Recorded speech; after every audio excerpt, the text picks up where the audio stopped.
नाम है। इंग्लिश में बोलेंगे तो ऐसा बोलेंगे कंपोनेंट्स ऑफ फूड।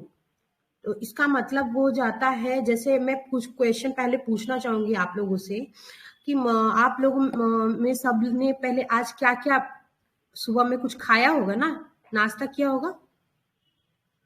हेलो, हाँ, हाँ तो मैम। बताओ। हाँ, तो बताओ किसने पहले, बारी बारी से पहले आप बता देना, आयशा, फिर मसरूफा, आरएसपी, आप एक एक करके सब आप बताएंगे कि किसने आज क्या खाया है। बताएंगे जल्दी, बताइए। मैं ब्रेकफास्ट में अभी खाई हूँ बैगन आलू की सब्जी फिर चावल, क्योंकि मैं रोटी नहीं खाती हूँ। अच्छा, ठीक है, बहुत अच्छी बात है। रोटी खाया और आपने बैगन आलू की सब्जी खाई। ठीक है, मैं लिखती हूँ इस चीज को। आपने बोला बैगन आलू की सब्जी और रोटी। और सेकंड बच्चा कोई बताएगा उसने आज क्या खाया है, क्योंकि 3-4 बच्चे हैं। हाँ जी, बोलिए। मैंने चाय बिस्किट खाई है। आपने चाय बिस्किट खाया है, ठीक है, कोई बात नहीं। और कोई बताएगा। मैम हम चाय बिस्किट खाए और रोटी और भुजिया खाए आलू अच्छा, की। रोटी। हाँ, रोटी भुजिया खाया है। फिर किसी ने चावल खाया है, और चावल के साथ आलू बैगन की सब्जी, है ना। ठीक है, बहुत अच्छा। मुझे ये इसलिए पूछना था कि आप सबने कुछ डिफरेंट डिफरेंट चीजें खाई हैं। ऐसा तो नहीं कि जो आयशा ने खाया है वही चीज आरएसपी ने खाया है, और मसरूफा ने भी सेम चीजें खाई हैं, और सपना ने भी सेम चीजें खाई हैं। ठीक है, तो ये जरूरी नहीं है, बट अलग अलग घर में अलग अलग खाने होंगे आज के सुबह के नाश्ते में, तो सबने अलग अलग खाया है। तो ये है खाने कि आज आपने खाए क्या है, आपके मील में आज क्या शामिल था। जैसे बोला किसी ने चावल और सब्जी। ठीक है, तो कोई चावल और सब्जी खाया है, तो चावल में कुछ ऐसा क्या होगा जो हमने खाया आखिर उसको, और सब्जी में क्या होगा जो हमने उसको खाया। क्या खाने का कुछ मकसद होगा कि बस इसी तरह हम खाते हैं। कुछ ना कुछ तो उसका मकसद होगा ना, खाना हम चावल क्यों खाते हैं। हाँ चावल जी, और बोलिए। रोटी में कार्बोहाइड्रेट्स रहता है। हाँ, ठीक है। और कुछ सब्जियां जो आपने खाई उसमें कुछ होगा, क्या होगा। विटामिन उसमें डी भी, हाँ, विटामिन होगा, मिनरल्स होगा सब्जियों में। तो मेरे ये प्रोटीन। कहने का मतलब है। हाँ जी, बोलिए। अच्छा, ठीक है। ये मेरे कहने का मतलब था कि आप जितने भी लोग हैं, खाने में कोई चावल खा रहा है, कोई दाल खा रहा है, कोई बैगन का भरता खा रहा है। फिर अलग, अगर देश के अलग पार्ट में चले जाओगे तो पता चलेगा कि वहाँ चावल सांभर खा रहे हैं। ठीक है, वही साउथ में चले जाओ तो चावल सांभर और भिंडी की सब्जी आपको देखने को मिल जाएगी। तिरुपति वगैरह चले जाओ तो वहाँ पे आराम से ये देखने को मिल जाएगा। कुछ लोग अप्पम खाते हैं, कुछ लोग इडली खाते हैं। कहीं कहीं मांस का ज्यादा सेवन किया जाता है, या दाल सब्जी कुछ भी शामिल हो सकता है। खाने में बहुत तरह के आइटम हम शामिल करते हैं। दही से बने हुए, दूध से बने हुए, अचार भी हो सकता है ना। तो इसमें क्या होता है, जब हम खाना खाते हैं तो उसका एक मकसद होता है। यूं ही किसी चीज को तो हम खाते नहीं है, चाहे आप कुछ भी खा लो, चावल खा लो, रोटी खा लो, सब्जी खा लो। बट मेन चीज आप देखोगे ना, खाने में जब आप खाना रखे रहते हो तो एक सब्सटेंस जो होता है, एक मटेरियल जो होता है, फूड मटेरियल, आपको ज्यादा क्वांटिटी में नजर आता है। बाकी सब जैसे दाल है, सब्जी है, अचार है, दही है, उससे ज्यादा एक सब्सटेंस होता है आपकी थाली में। वो रहता है हमारा कार्बोहाइड्रेट, जो कि रोटी बोल सकते हो आप, चावल बोल सकते हो। बाकी चीजें जो होते हैं, प्रोटीन, विटामिन और मिनरल्स, ये स्मॉल अमाउंट में होते हैं कंपेयर टू द कार्बोहाइड्रेट। तो ये कहने का मतलब है कि हम जब कुछ खाते हैं उसमें खाने का कुछ सब्सटेंस होता है। यूं ही किसी चीज को हम खाते नहीं है, उसमें कुछ ऐसे तत्व होते हैं जिनके लिए हम उसको खाते हैं। तो ये बात हो गई कि हम खाना खाते हैं तो उसमें सबसे ज्यादा क्या मिलता है, हमें कार्बोहाइड्रेट मिलता है। ठीक है, और उसके बाद में जो क्वांटिटी रहती है प्रोटीन की रहती है, और स्मॉल क्वांटिटी में आपको मिलेगा विटामिन मिनरल्स, ये सारी चीजें। बट ये भी इक्वली इम्पॉर्टेंट है। बट अगर आप दाल खा रहे हो तो दाल में आप तड़का भी लगाते हैं, ठीक है। सब्जियों में भी आप देखोगे तड़का लगाते हो फिर सब्जियां बनाते हो, तो वो सब्सटेंस जो होता है, जो ऑयली सब्सटेंस होता है, वो होता है फैट। तो there are three main components of food: carbohydrate, protein and fats. These are the three main components of food.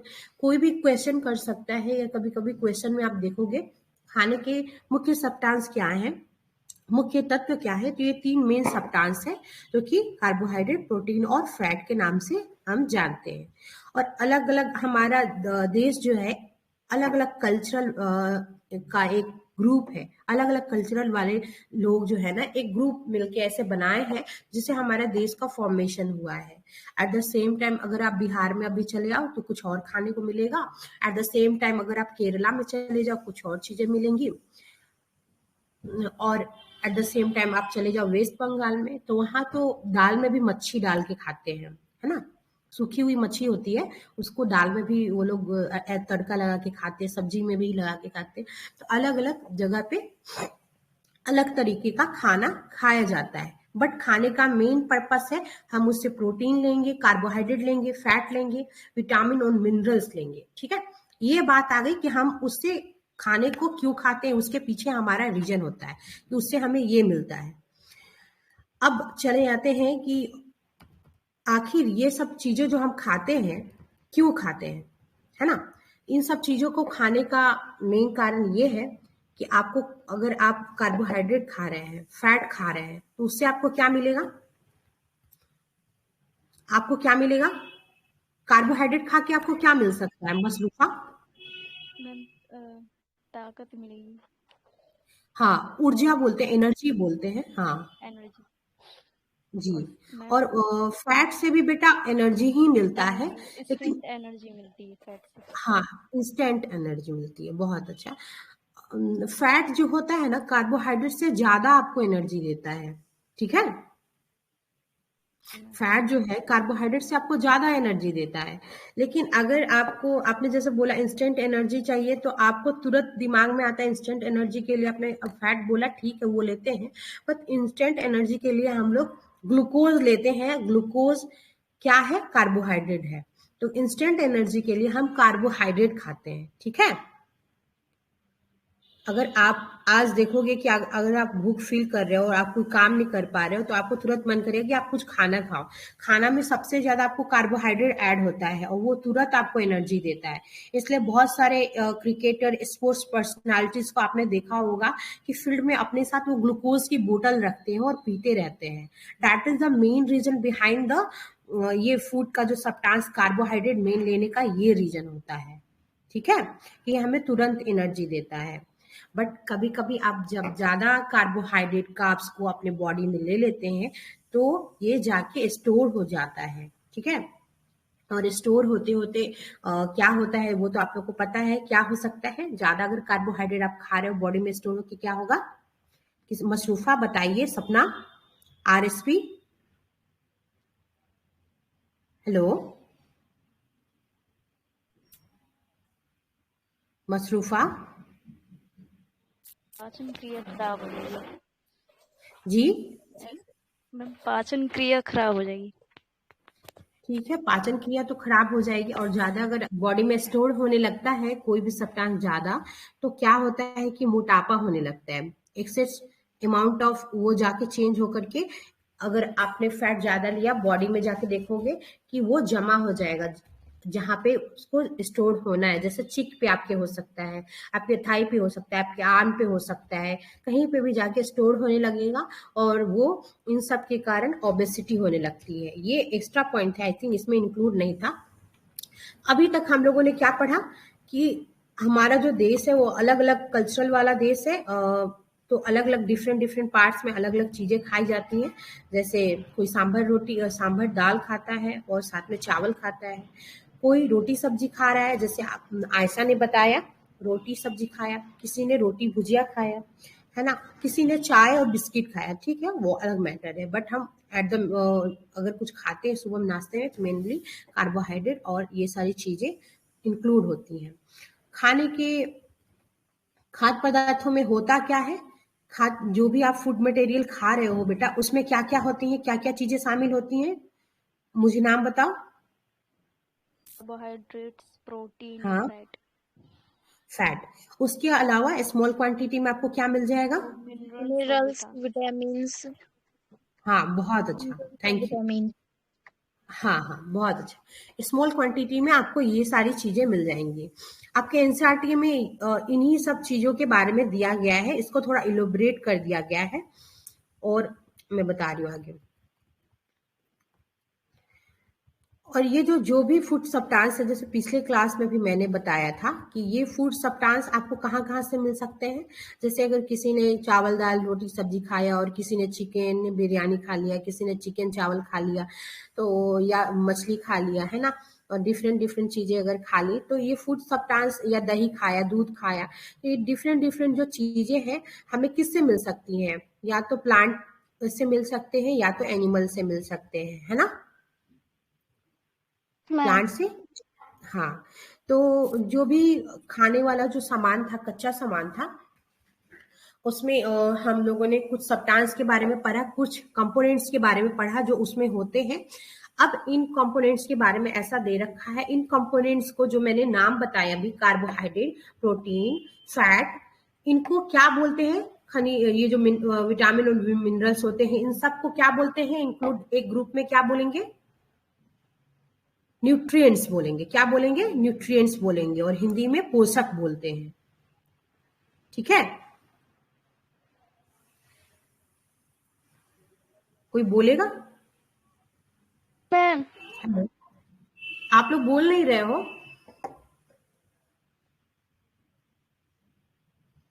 कोई बोल नहीं रहा है। बोलने जा रही है क्या?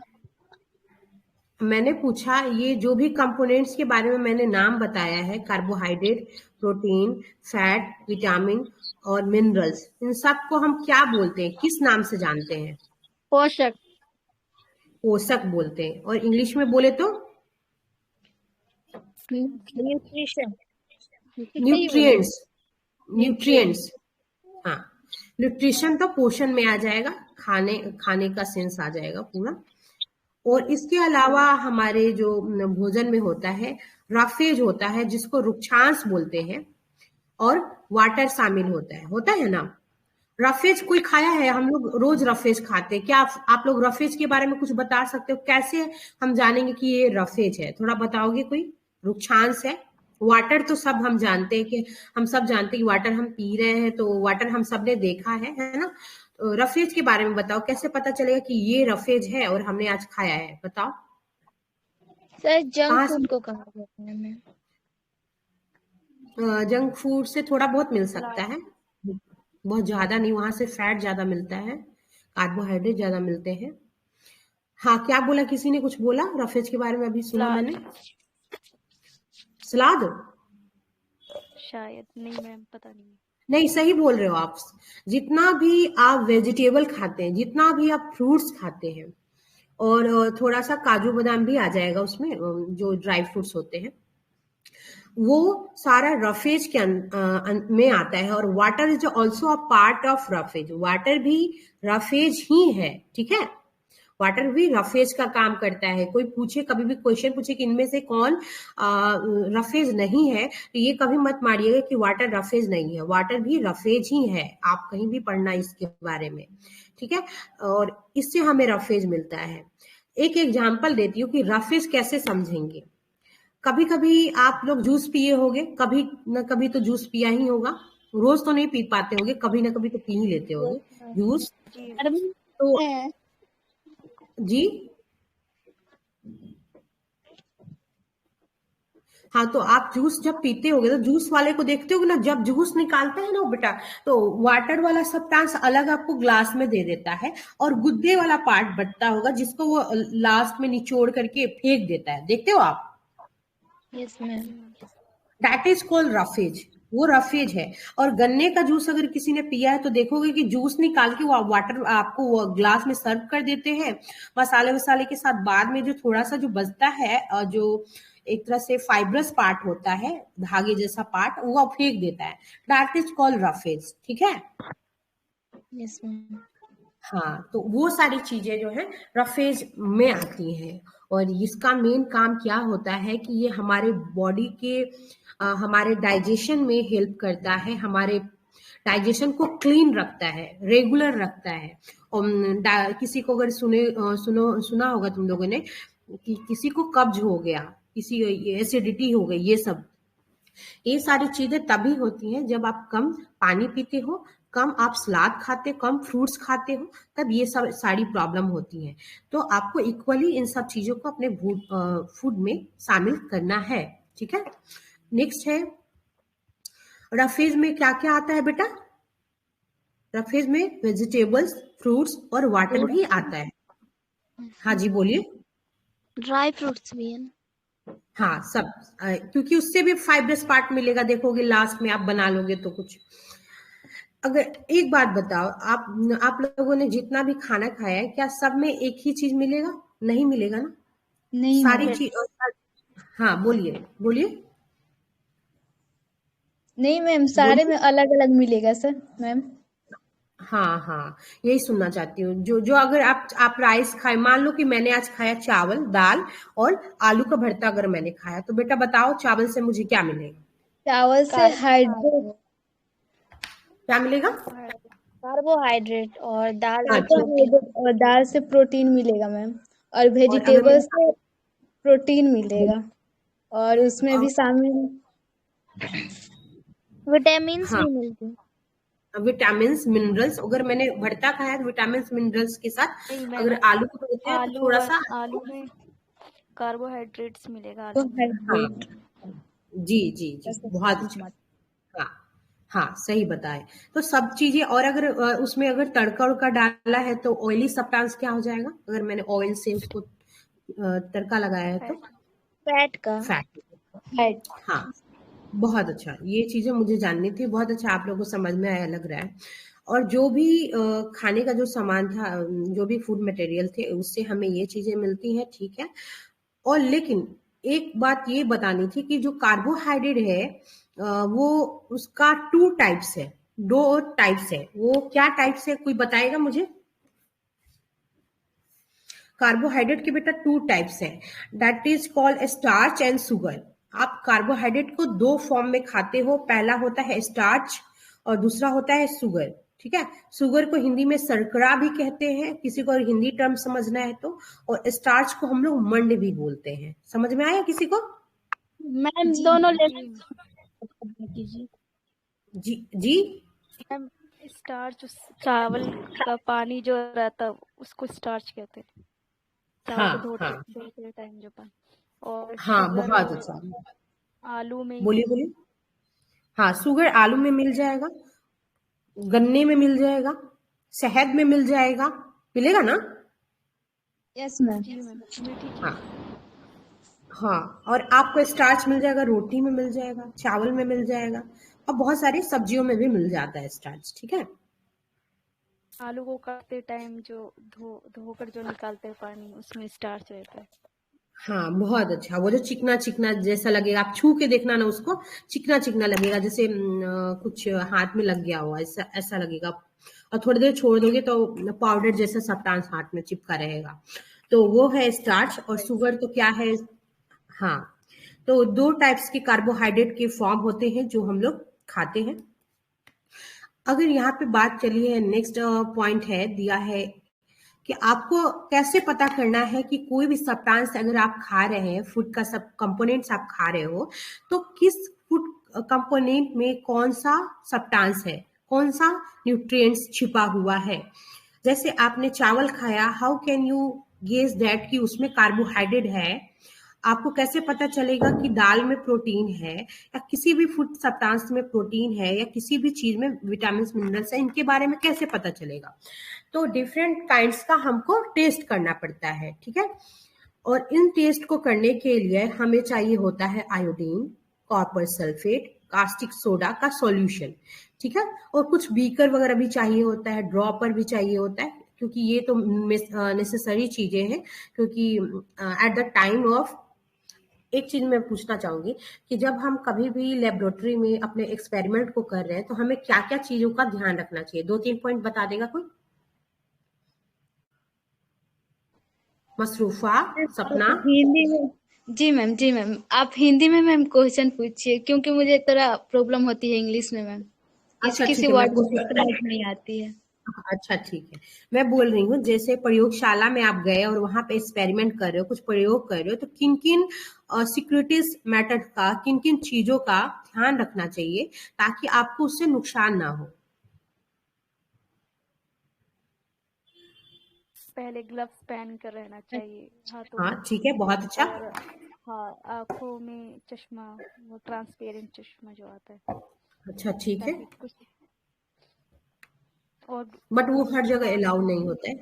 हाँ हाँ। ओके। और हाँ, और कभी भी जो भी आपके केमिकल सब्सटेंस है उनको टच करने के बाद अपने अपने बॉडी पार्ट्स को कभी टच नहीं करना चाहिए। और गलती से भी कुछ जो केमिकल आपके पास है उनको चखना चखना या टेस्ट करने की कोशिश नहीं करनी है, उससे आपको नुकसान हो सकता है। ये सब सारी चीजें हैं जो कि दिया नहीं है, मैंने सोचा मैं पूछ लेती हूँ। ठीक है, तो आपको क्या करना है, जब कभी भी आपको टेस्ट करना है तो कुछ खाने के सामान आपको लेने हैं, फूड मटेरियल्स लेने हैं। वो कच्चे भी हो सकते हैं और पके भी हो सकते हैं, और किसी पे भी कर सकते हो। डिफरेंट काइंड्स के फूड सब्सटेंस पे आप करोगे, फूड सब्सटेंस पे डिफरेंट कंपोनेंट्स पे करोगे, डिफरेंट घटक पे करोगे। सॉरी, आपके लिए घटक यूज कर रही हूँ, जो आप हिंदी नहीं समझ पा रहे हो, इंग्लिश। तो अलग अलग जो खाने का जो सामान होगा उस पे आपको अलग चीजें मिलेंगी, तो अलग अलग आपको केमिकल भी यूज करना पड़ेगा अकॉर्डिंग टू दैट न्यूट्रिएंट्स। अगर कार्बोहाइड्रेट है तो क्या यूज करेंगे, अगर प्रोटीन है तो क्या यूज करेंगे, फैट है तो कैसे उसका हम लोग एक्सपेरिमेंट करेंगे। तो अब सबसे पहले हम लोग चले जाते हैं कि कार्बोहाइड्रेट के बारे में कैसे पता लगाएंगे। जैसे कि कोई भी खाने का सामान ले लो, अगर आपके पास आलू है, जनरली आलू पे ही एक्सपेरिमेंट हम लोगों ने किया है। आलू है तो आप कैसे पता करोगे कि उसमें स्टार्च है? तो कार्बोहाइड्रेट के टाइप्स तो मैंने बता दिए हैं। उसमें क्या करना है, सबसे पहले आपको वो जो फूड सब्सटेंस है उसको थोड़ा सा लेना है, स्मॉल अमाउंट में आप ले लो। जैसे आलू है तो उसको ले लो। आयोडीन का एक सॉल्यूशन, उसको पहले कैसे बनाएंगे मैं बता देती हूँ, 1 मिनट। कोई भी आयोडीन का सॉल्यूशन बनाना है उसके लिए पहले वाटर से थोड़ा सा भरा हुआ जो आपका बीकर है, परख नली जिसको बोलते हैं, उसमें आधा उसको भर दो। उसके बाद कुछ बूंद डालनी है, कुछ बूंदे डालनी है टिंचर आयोडीन का। वो आयोडीन का आपका सॉल्यूशन बन गया। तनु सॉल्यूशन इसलिए बोलते हैं क्योंकि उसको हम लोग उसको लाइट कर देते हैं वाटर के साथ मिला करके। कोई भी अगर केमिकल है अपने रियल फॉर्म में है तो बहुत हार्ड होता है, और आपको उसको सॉफ्ट बनाने के लिए we are adding water in that chemical. हम क्या करते हैं बेटा कि कोई भी केमिकल अगर रियल फॉर्म में है वो हार्ड होता है, मतलब बहुत ज्यादा स्ट्रांग होता है, तो उसमें हम वाटर को ऐड करके उसको सॉफ्ट बना लेते हैं। समझ गए इतनी पॉइंट को? तो यहाँ पे हमने आयोडीन का तनु सॉल्यूशन बनाया है। तनु सॉल्यूशन का मतलब ही हो गया कि उसको आपने उसको लाइट कर लिया है, और उसमें वाटर लिया है आपने, आधा बीकर भरी हुई है, आधा भरी रहेगी, और उसमें कुछ बूंदे डालनी है टिंचर आयोडीन की, दैट इज कॉल्ड आयोडीन का तनु सॉल्यूशन। समझ में आ गया? ये पॉइंट इसलिए याद रखना क्योंकि मैंने बहुत बार क्वेश्चंस में देखे हैं, ऑब्जेक्टिव टाइप क्वेश्चन में, कि आयोडीन के तनु सॉल्यूशन में क्या डालेंगे, क्या ऐड करेंगे। ठीक है, तो ये पूछ लेता है, एक वन लाइनर क्वेश्चन रहता है बहुत, और बहुत ज्यादा यूजफुल है, तो याद रखना। नेक्स्ट आ जाता है कॉपर सल्फेट वाला सॉल्यूशन हम कैसे बनाएंगे। कि कॉपर सल्फेट भी चाहिए होगा, किसके लिए चाहिए होगा मैं पहले बताती हूँ कि कॉपर सल्फेट जो है ना प्रोटीन के टेस्ट के लिए जरूरी है। इसको हम बनाएंगे कैसे। तो सबसे आसान तरीका है कि 100 ml आपको वाटर लेना है, एकदम मेजर करके 100 ml वाटर ले लो, और 2 ग्राम उसमें कॉपर सल्फेट डालना है। मिक्स कर दोगे, सेक कर दोगे, तो वो बन गया आपका कॉपर सल्फेट का सॉल्यूशन। ठीक है, कॉपर सल्फेट का सॉल्यूशन किसके टेस्ट के लिए यूज होता है? प्रोटीन के लिए। मैं लास्ट में कुछ क्वेश्चन पूछूंगी, जो नहीं बताएंगे उनके लिए पनिशमेंट भी रहेगा। ठीक है, ध्यान से सुनना इसलिए। मसरूफा, मैम एक बार और समझा दीजिए इसे, कि आलू हाँ में मैम कैसे कार्बोहाइड्रेट को मतलब चेक करेंगे। कि हाँ नहीं, इसमें। मैंने हाँ मैं बताती हूँ।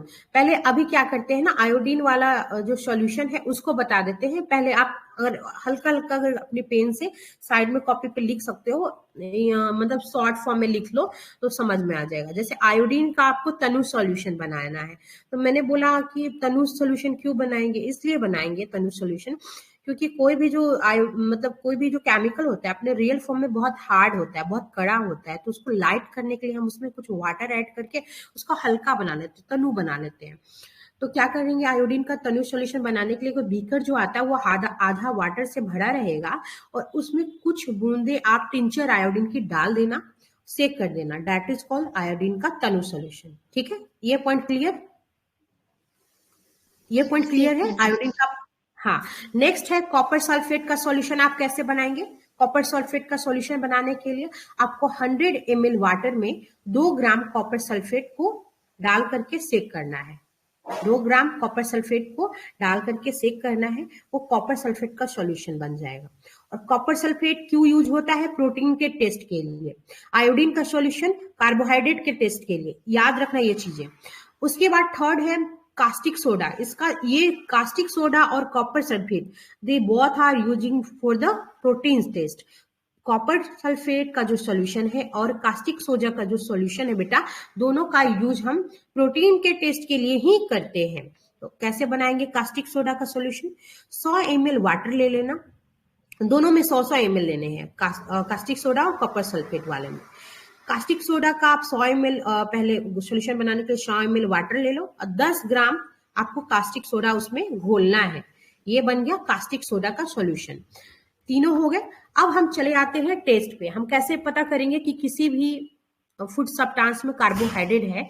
तो कार्बोहाइड्रेट मतलब क्या पता करना है कि या तो स्टार्च होगा या तो शुगर होगा, यही होगा ना। कार्बोहाइड्रेट का टेस्ट करेंगे तो या तो हमें स्टार्च मिलेगा या शुगर मिलेगा। तो हमें स्टार्च का टेस्ट कैसे करना है? कोई भी फूड फूड सब्सटेंस ले लो, खाने का सामान ले लो, जैसे आलू है ले लो, उसमें क्या होगा ना, उस पे थोड़ा उसमें थोड़ा सा क्या करना है, थोड़ा सा अगर आप फूड सब्सटेंस ले लिए हो तो 2-3 बूंदे कोशिश करनी है। जो आपने आयोडीन का जो सॉल्यूशन बनाया था, तनु सॉल्यूशन बनाया था, उसमें 2-3 बूंद गिन करके आपको आयोडीन सॉल्यूशन ऐड करना है। जैसे आलू ले लिया बेटा, आलू है उसमें 2-3 बूंदे आयोडीन का जो सॉल्यूशन वो आप ऐड कर देना। आप देखोगे ना कि वो आलू का जो चेंज है, कलर जो है चेंज हो जाएगा। वो क्या हो जाएगा, या तो ब्लू होगा या तो ब्लैक। ये जो कलर का जो चेंजमेंट है, ये जो चेंजिंग है कलर का। जी बोलिए। ब्लैक होता है। आयोडीन नमक को बोला जाता है। हाँ हाँ, आयोडीन उसको बोलते हैं, बट आयोडीन का सॉल्यूशन है टिंचर आयोडीन, समझ गए? सही बोल रहे हो, आयोडीन सही बोल रहे हो। आयोडाइज नमक होता है ना, नमक जो होता है ना उसमें आयोडीन होता है बेटा, इसलिए हम लोग आयोडाइज नमक खाते हैं। ठीक है। तो वो जो होगा कलर का जो चेंजिंग होने लगता है। जो आलू जैसे व्हाइट दिख रहा है, तो व्हाइट होने के बाद अचानक से देखोगे ब्लू दिखेगा या ब्लैक दिखेगा। तो ये आपके किसके प्रेजेंस को दिखाता है कि आयोडीन में स्टार्च है।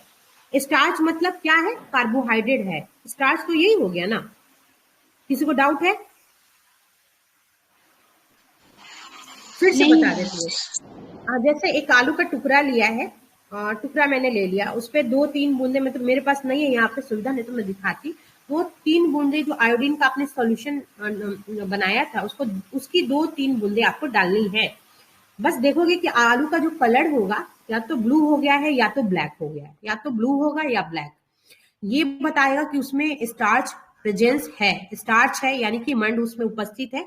अब मंड किसका पार्ट है? कार्बोहाइड्रेट का पार्ट है। तो पता चल गया कि उसमें कार्बोहाइड्रेट है। समझ में आ गया इतना? एक क्वेश्चन था किसी ऑब्जेक्टिव में, मैंने देखा था कि अगर कोई भी सब्सटेंस का अगर आप एक्सपेरिमेंट कर रहे हो और उसका कलर अगर ब्लू या ब्लैक होता है, तो वो किस चीज का टेस्ट है? कार्बोहाइड्रेट का, प्रोटीन का, फैट का, विटामिन का?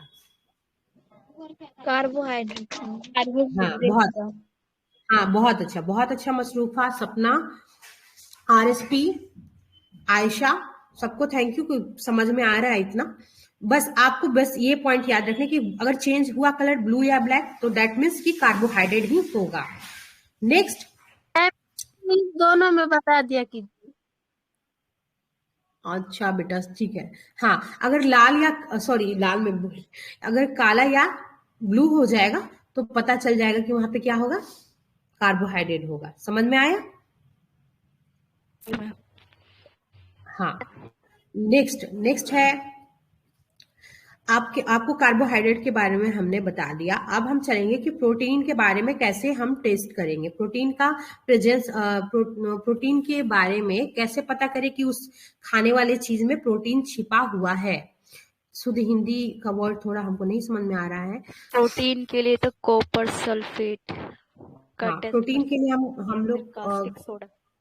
हाँ, आप क्या करेंगे, जैसे यहाँ पे कोई भी अगर खाने का सामान अगर आपने लिया है, फूड मटेरियल ले लिया है, तो अगर वो सॉलिड है तो क्या करेंगे, लिक्विड है तो कोई बात ही नहीं है, सॉलिड है तो क्या करेंगे, पहले उसको पीस करके चूर्ण बना लेंगे, पाउडर जैसा बना लेंगे। उसमें पहले थोड़ा सा पानी मिलाएंगे। कितना पानी मिलाएंगे, 10 बूंद, और उसको 10 बूंद मिला लो, या थोड़ा लगे कि जैसे वो आपस में मिल जा रहा है, अच्छे से सेक हो जा रहा है, उतना बूंद डालना है अगर कुछ भी सब्सटेंस अगर आपने लिया है खाने का। उसके बाद अपने ड्रॉपर से, ड्रॉपर होता है, किसी ने देखा है जो बच्चे को दवा पिलाते हैं ऐसे ड्रॉप में, एक दो बूंद ऐसे, देखा होगा ड्रॉपर, उस ड्रॉपर से, हाँ उस ड्रॉपर से आपको 2 बूंद डालनी है कॉपर सल्फेट की, ठीक है, तथा दोनों ऐड करना है, copper sulphate as well as copper sulphate के साथ आपको कास्टिक सोडा का सॉल्यूशन भी डालना है, दोनों डालनी है, भूलना नहीं है। तो 2 बूंद आपने कॉपर सल्फेट का सॉल्यूशन डाला और आपको 10 बूंद डालने हैं कास्टिक सोडा का सॉल्यूशन। 2 बूंद किसका, कॉपर सल्फेट, 10 बूंद कास्टिक सोडा। समझ में आ गया? समझ में आया? हाँ, 2 बूंद कॉपर सल्फेट और 10 बूंद कास्टिक सोडा। किसमें डालना है? देखो फिर से बताती हूँ, अब हम लोग कर रहे हैं प्रोटीन का टेस्ट। तो कोई भी खाने का सामान होगा घर में तो जरूरी तो नहीं है कि वो चूर पाउडर के रूप में ही होगा, पाउडर जैसा होगा, हो सकता है सॉलिड फॉर्म में भी हो, है ना, कोई भी प्रोटीन वाला चीज सॉलिड फॉर्म में भी हो सकता है। तो आप उसको पहले चूर बना लोगे, चूरा कर दोगे, पीस लोगे, है ना, और पीस के उसमें 10 बूंद डाल देना, अगर आपने जितना लिया है उस क्वांटिटी के हिसाब से, ताकि वो वाटर में अच्छे से मिक्स हो जाए। तो उसको 10 बूंद अगर इसमें दिया है तो 10 बूंद अगर आप डालोगे वो अच्छे से सेक हो जाएगा, मिल जाएगा, ठीक है। आपने उसको थोड़ा सा आसान बना लिया, लिक्विड जैसा बना लिया। उसमें आपको 2 बूंद डालनी है कास्टिक सोडा की, वाटर के बाद ऐड करना है कास्टिक सोडा 2 बूंद, और 2 बूंद कॉपर सल्फेट और कास्टिक सोडा का 10 बूंद, 2 बूंद डालना है कॉपर सल्फेट का और 10 बूंद डालनी है कास्टिक सोडा की, ठीक है। उसके बाद अच्छी तरह से हिला लेना है, उसको सेक कर लेना है, और वो जो बीकर होता है उसमें थोड़े देर ऐसे ऐसे सेक करोगे ना, देखोगे कलर का जो रंग है उस खाने वाले सब्सटेंस का, ये केमिकल डालने के बाद, उसके बाद क्या होगा, कलर जो है ना चेंज होने लगेगा।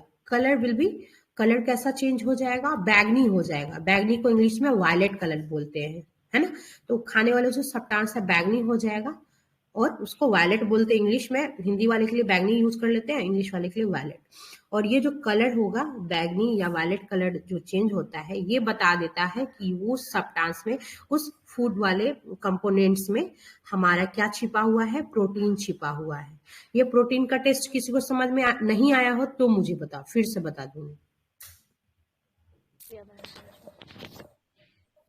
मसरूफा, आयशा, सपना। मैम प्रोटीन में अगर बैगनी होगा तभी मतलब पता चलेगा कि हाँ ये प्रोटीन है, अगर दूसरा चेंज होगा तो जैसे येलो हो गया या रेड। अब प्रोटीन के टेस्ट के बारे में पहले हम लोग पढ़ रहे हैं तो सिर्फ इस पे फोकस करें। प्रोटीन के लिए एक ही कलर बेटा होगा, बैगनी कलर ही आएगा, ठीक है। अगर कोई भी अगर कच्चा खाने का सामान लिया आपने और आप प्रोटीन की टेस्ट कर रहे हो तो कलर बैगनी ही होगा, दूसरा कलर अभी नहीं बन सकता अगर प्रोटीन का टेस्ट आप कर रहे हो। अगर काला हो गया या ब्लू हो गया तो वो बता देगा कि आप कार्बोहाइड्रेट का उस खाने वाले सब्सटेंस में कार्बोहाइड्रेट है, ठीक है।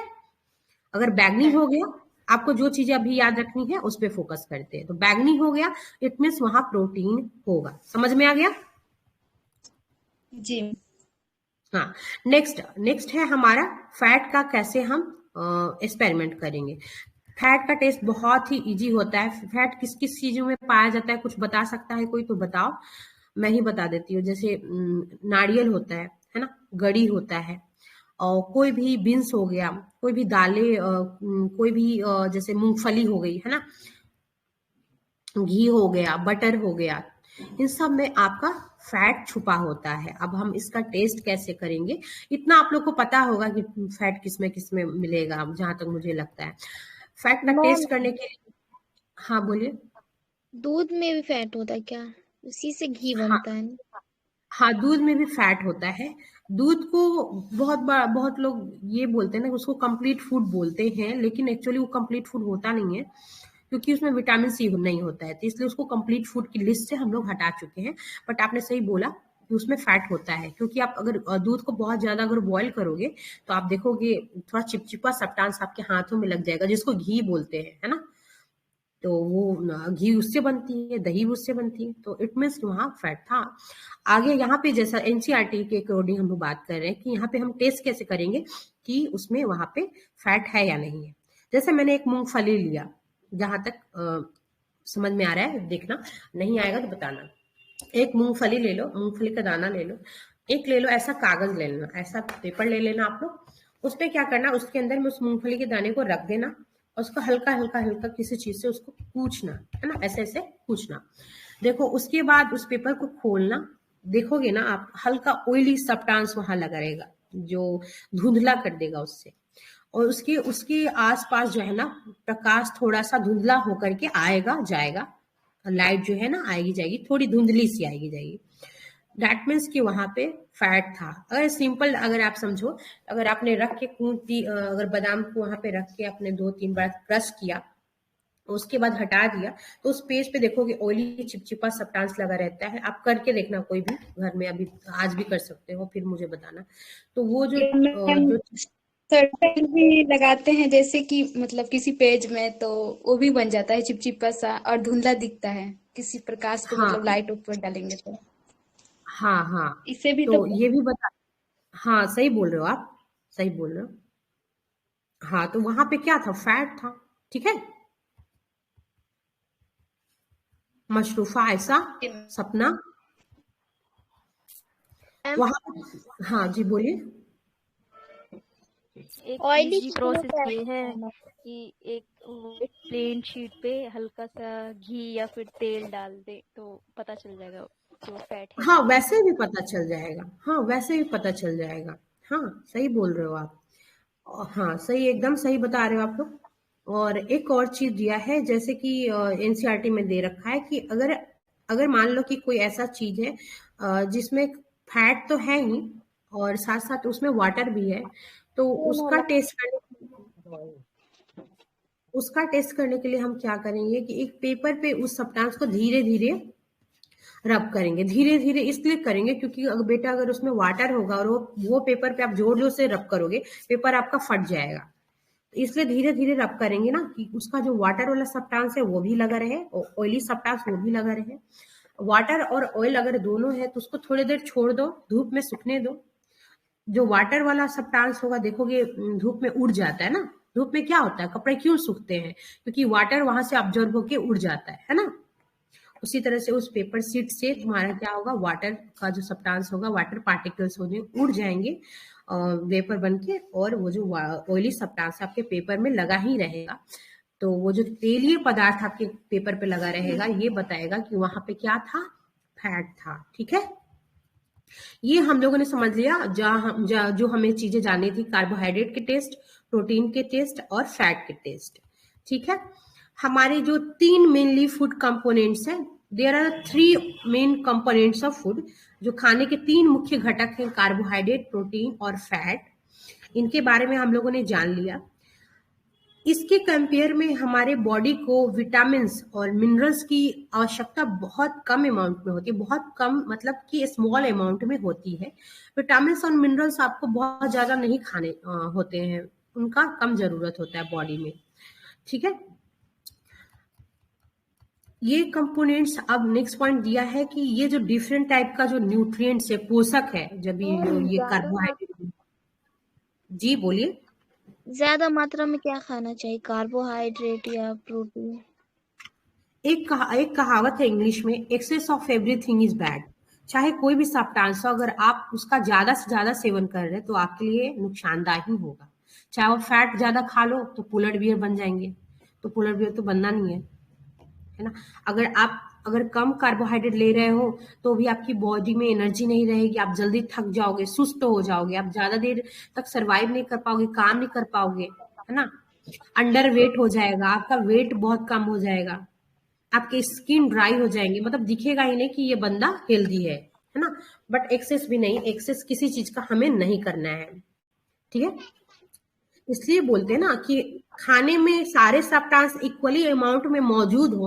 अगर आपने एक थाली लिया खाने का और उसमें सारे कंपोनेंट्स जो हम लोगों ने अभी पढ़े इक्वल अमाउंट्स में मौजूद हो, जितना हमें चाहिए, हमारी बॉडी को एक दिन में चाहिए, अगर उस खाने में मौजूद हो, ये खाना क्या कहलाता है? कंप्लीट फूड कहलाता है, संतुलित आहार कहलाता है।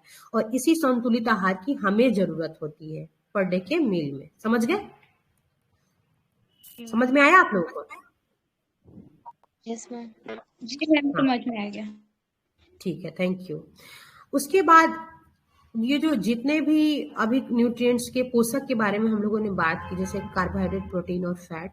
कार्बोहाइड्रेट और फैट जो है ना, वो हमें एनर्जी देता है, इतना हम लोगों को पता है। इंस्टेंट एनर्जी चाहिए तो आपको ग्लूकोज लेना पड़ेगा, इट मीन्स आपको कार्बोहाइड्रेट लेना पड़ेगा। बट कभी कभी पूछता है खाने, एक क्वेश्चन ऐसे पूछता है कि हमें तुरंत, अगर किसी भी धावक को, ऐसा क्वेश्चन था, किसी भी धावक को तुरंत एनर्जी के लिए, तुरंत ऊर्जा के लिए उसे क्या लेना चाहिए? प्रोटीन, कार्बोहाइड्रेट, फैट, ऐसा पूछा था। तो वहां पे आ जाएगा कार्बोहाइड्रेट लेना चाहिए, ठीक है। किसी ने वसा मार दिया था जो कि गलत होगा, किसी ने फैट मार दिया था जो कि गलत होगा, और किसी ने प्रोटीन मार दिया, वो भी गलत ही होगा। कार्बोहाइड्रेट लेना चाहिए, ठीक है।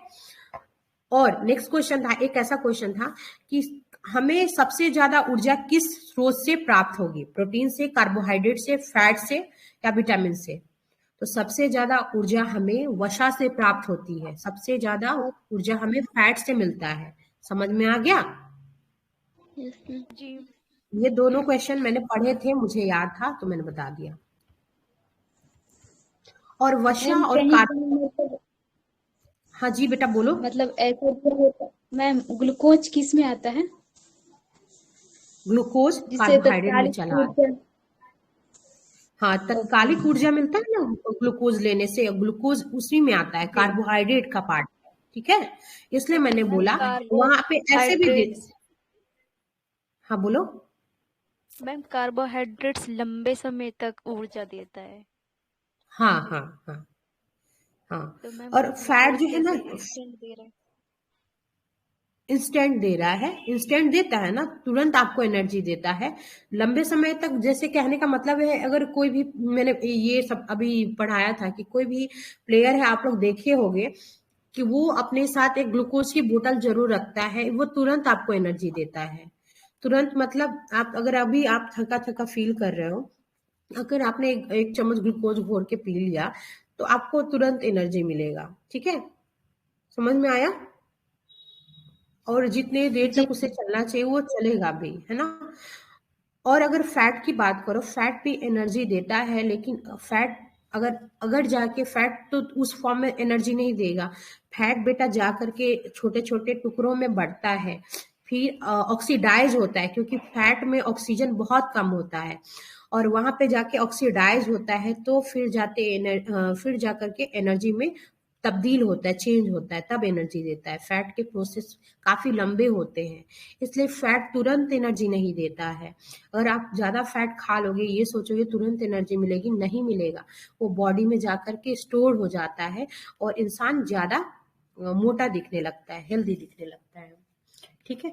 अभी ये जानना है कि कार्बोहाइड्रेट और फैट को हम लोग एनर्जी गिविंग फूड बोलते हैं, क्योंकि ये हमें ऊर्जा देते हैं, ऊर्जा देने वाला भोजन कहलाता है कार्बोहाइड्रेट और फैट। कार्बोहाइड्रेट और वसा को ऊर्जा देने वाला भोजन कहते हैं। प्रोटीन को हमें क्या कहते हैं? प्रोटीन को हम क्या कहते हैं? प्रोटीन हमारे शरीर के टूटे फूटे पार्ट्स या नए बॉडी पार्ट्स को बनाने हो, किसी भी शरीर के अंगों की विकास करनी हो। Excuse me, 1 minute.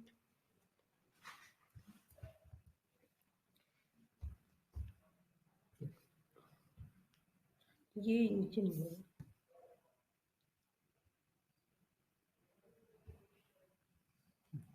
नीचे नहीं आ रहा है। ठीक है।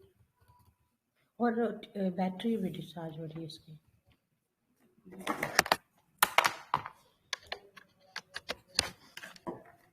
ठीक है, थैंक यू। हाँ, शुरू करते हैं।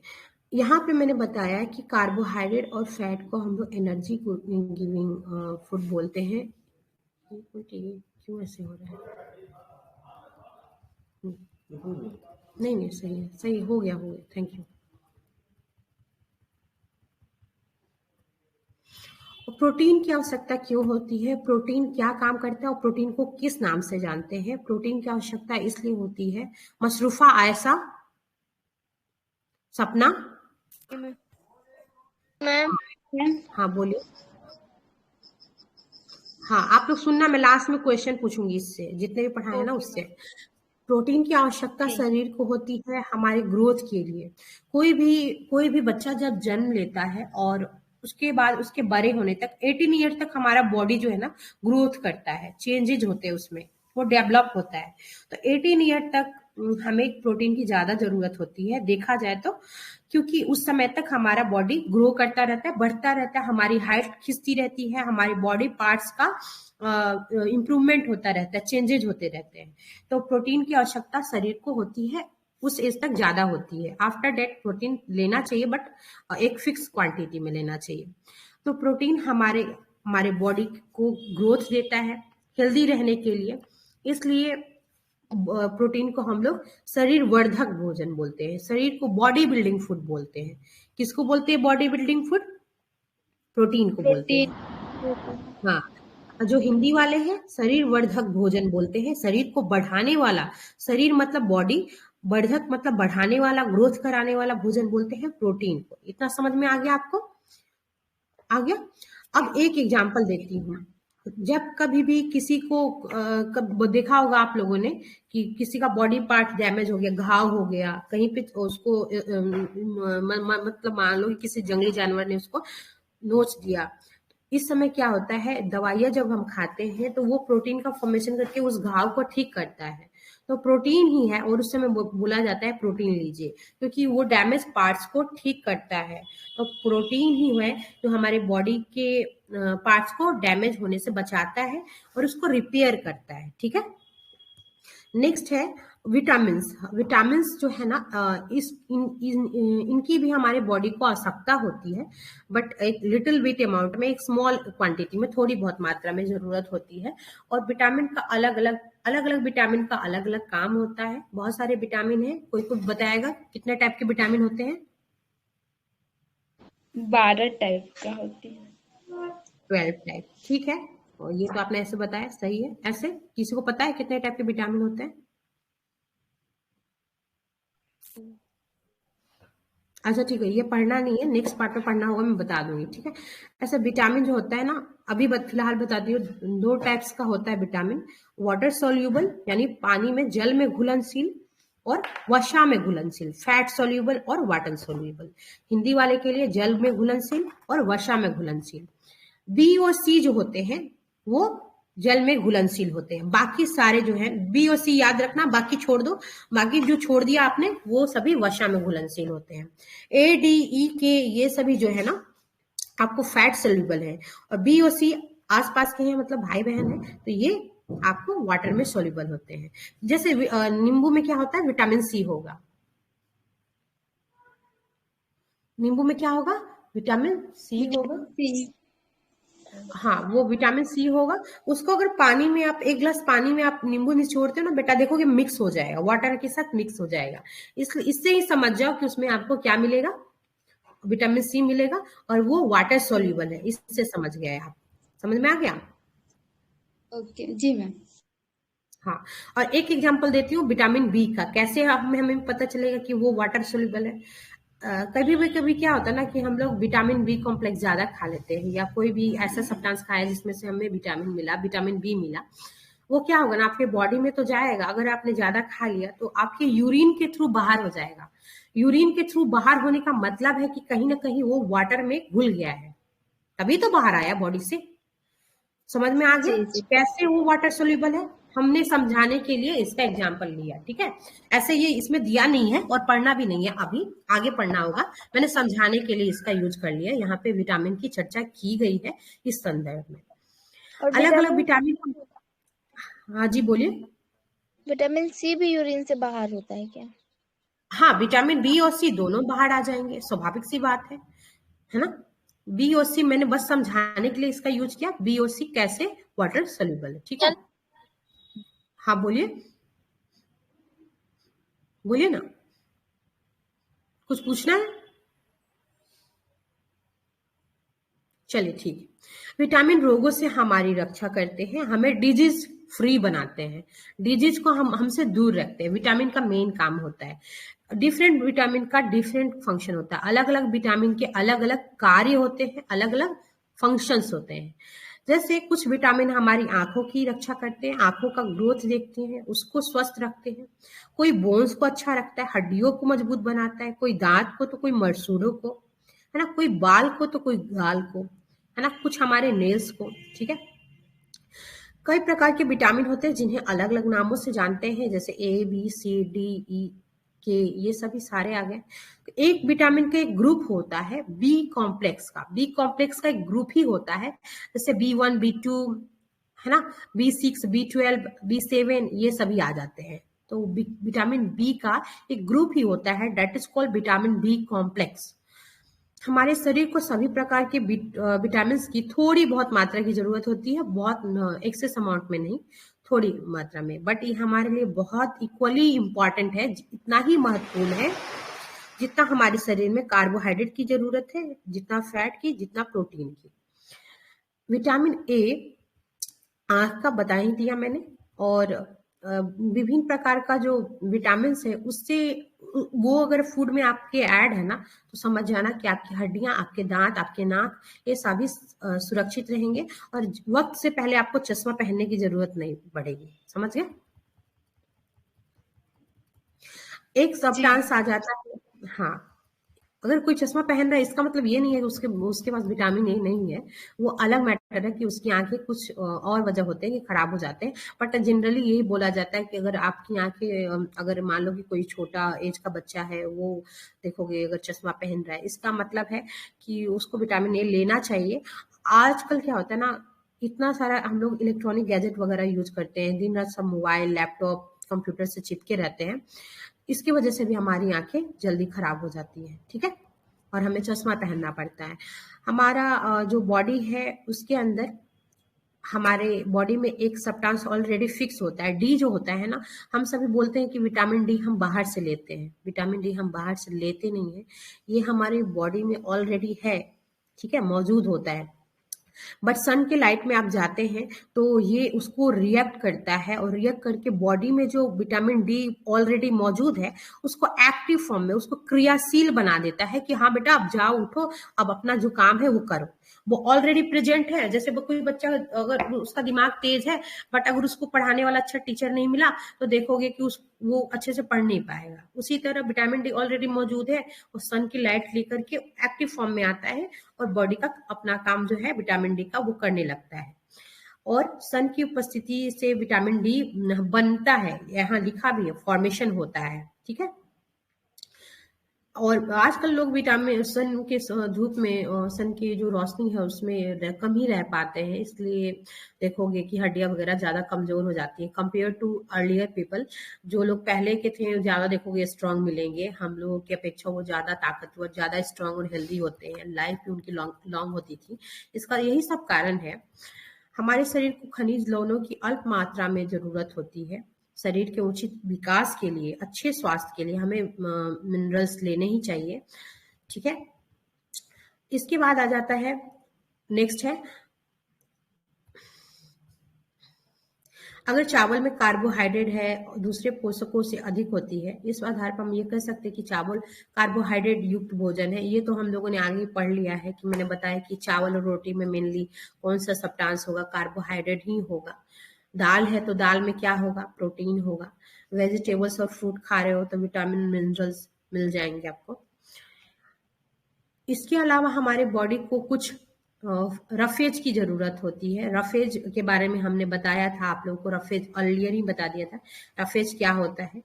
रफेज जो होते हैं रेसे होते हैं, फूड वाले रेसे होते हैं, जिनको रुक्षांश के नाम से जानते हैं, रफेज के नाम से जानते हैं। इंग्लिश में रफेज बोलेंगे, हिंदी में रुक्षांश बोलेंगे। हमारे खाने में रफेज की पूर्ति मुख्यतः प्लांट प्रोडक्ट से होती है। ठीक है, प्लांट प्रोडक्ट से जैसे साबुत कोई भी खड़ा आप खाना खा रहे हो, जैसे चना फुला करके आप उसको देखोगे कुछ दिन तक उसको सोख करके उसको एक कपड़े में लपेट के रख दोगे, फाइब्रस धागे जैसा उसमें लंबा लंबा धागा जैसा निकल जाएगा। किसी ने किया है ऐसा? मैम झाल मुड़ी। हाँ, वो जो लंबा धागा धागा देखोगे ना लिखा रहता है, वो सब रफेज का ही काम करता है। दाल भी रफेज का काम करती है। ठीक है, आलू, ताजे फल और सब्जियां, ये सारे रफेज में ही आ जाते हैं। हाँ जी बोलिए।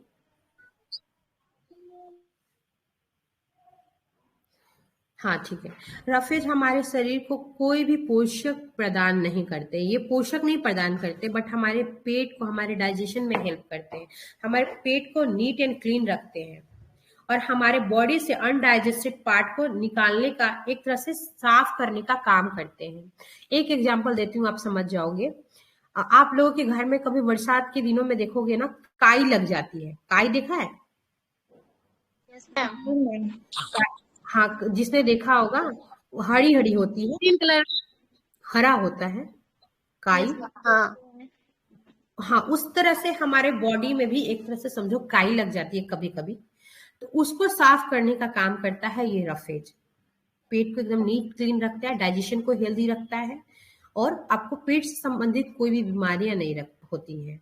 तो ये कोई भी न्यूट्रिएंट्स, जैसे कि ना ये आपको कार्बोहाइड्रेट देते हैं, ना प्रोटीन देते हैं, ना फैट, ना विटामिन, ये इतना देते नहीं है, बट आपको ये काम करते हैं। ठीक है, कुछ कुछ देते हैं, बट ये हमारे मेन ये काम करते हैं कि डाइटरी फाइबर्स हैं, तो हमारे पेट को हेल्दी रखते हैं। इसकी वजह से हमारा जो और बहुत सारा फंक्शन है पेट का, सही चलता रहता है। बहुत लोगों को सुनोगे कब्जियत हो गई, इसी वजह से होती है कि वो ज्यादा अपने फूड में फाइबर्स का यूज कम करते हैं। जल हमारे भोजन का जो है ना, एक मेन कंपोनेंट है और इसको एब्जॉर्ब करने का काम करता है रफेज। रफेज इसलिए एब्जॉर्ब करने का काम करता है ताकि हमारे बॉडी से पूरा वाटर नहीं निकल जाए। अगर पूरा वाटर अगर बॉडी से निकल जाएगा तो डिहाइड्रेशन की प्रॉब्लम हो जाएगी। इसलिए डाइटरी फाइबर्स का बॉडी में रहना जरूरी है, क्योंकि एक्सेस वाटर को हमारे बॉडी से नहीं निकलने देता है।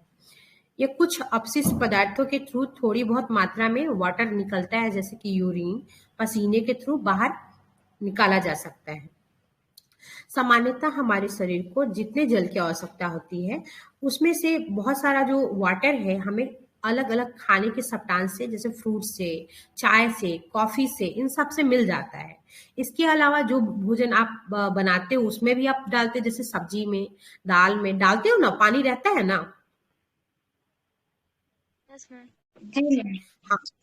हाँ, उससे भी आपको वाटर मिल जाता है।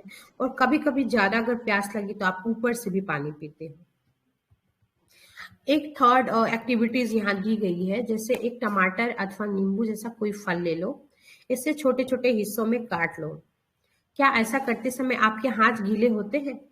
हाँ होंगे, स्वाभाविक सी बात, होंगे ना। सपना, आयशा, मसरूफा, आरएसपी, हाँ मैम। हाँ होंगे।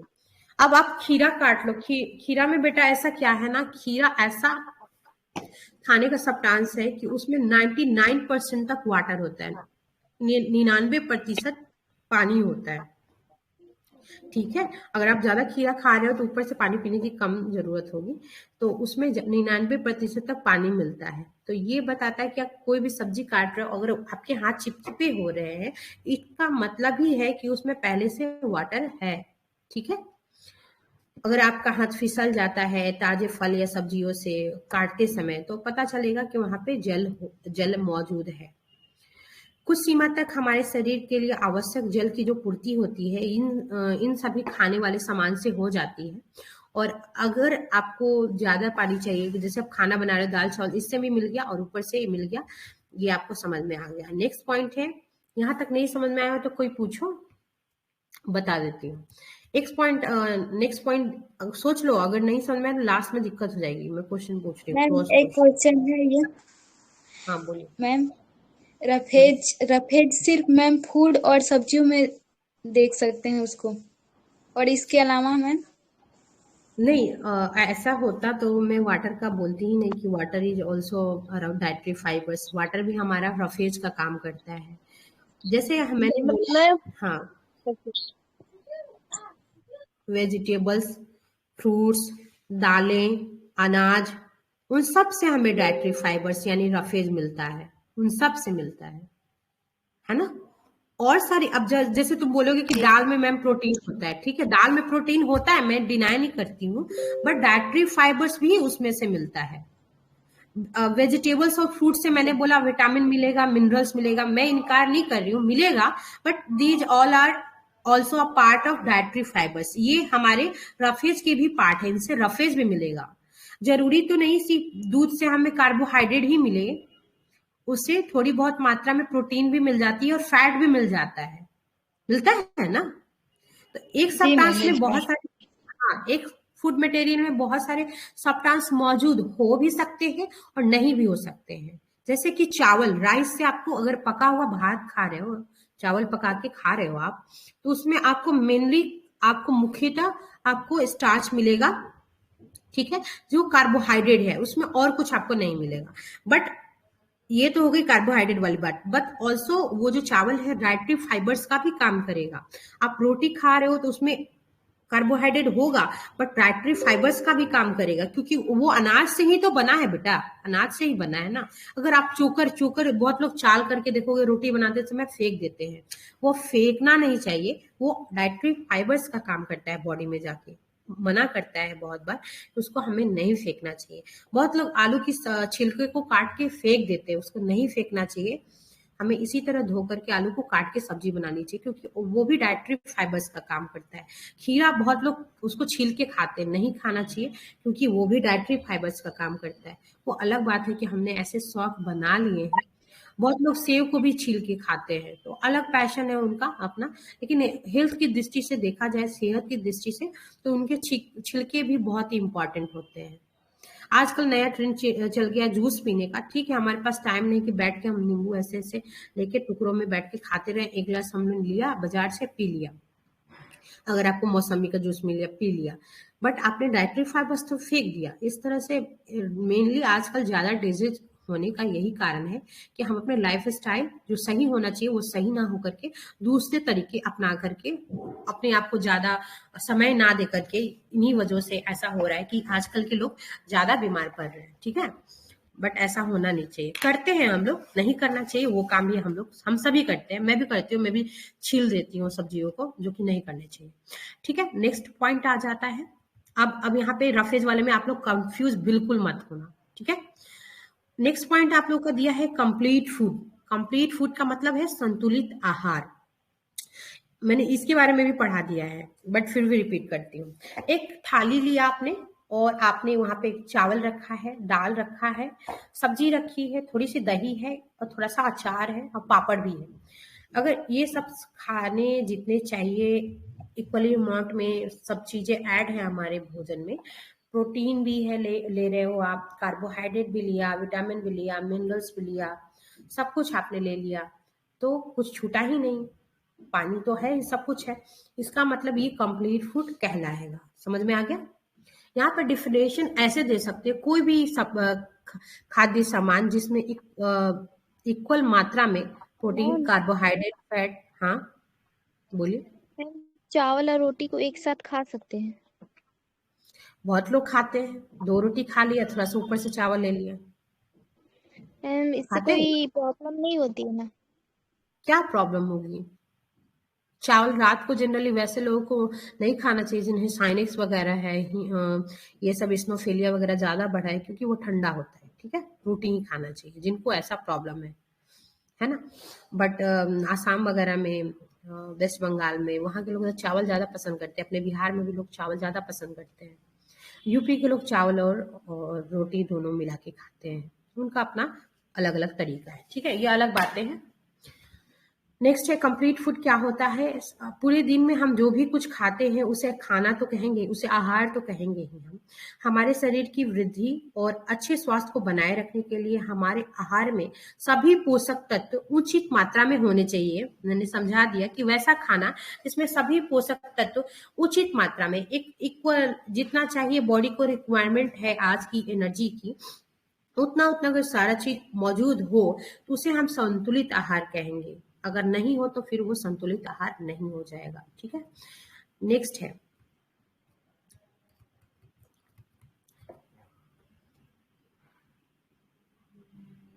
और एक क्वेश्चन पूछा है पहेली ने, जैसे कि क्या जंतुओं को भी हमारे जैसे सभी पोषक तत्वों की आवश्यकता होती है?